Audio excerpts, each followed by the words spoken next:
মার্নিংটা শুরু করলাম প্রথমে গরম জল করে। আমি এখন 2 গ্লাস গরম জল খাচ্ছি সকালবেলা মালহাসানে বসে। তারপরে ওয়াশিং মেশিনে কয়েকটা কাপড় কাচতে দিয়ে আমি মালহাসানে বসে জলগুলো শেষ করলাম। তার সাথে আপনাদের বলে দিই ডে 8 অবধি আমি কী চেঞ্জেস আমার মধ্যে নোটিস করেছি। আমার 1 থেকে 1.5 কেজি ওয়েট লুজ হয়েছে।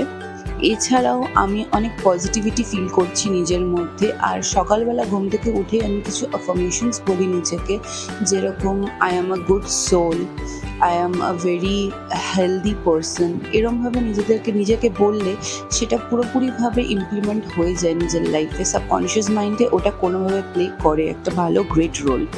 তো এখানে আমি ম্যাঙ্গো স্মুদি বানিয়ে খেয়েছি। এটার ফুল রেসিপি খুবই তাড়াতাড়ি আসছে আমার চ্যানেলে। আর তারপরে লগ আউট করলাম, মানে কাজ করার পর লগ আউট করে একটুখানি ছাদে ঘুরলাম আফটার ডিনার।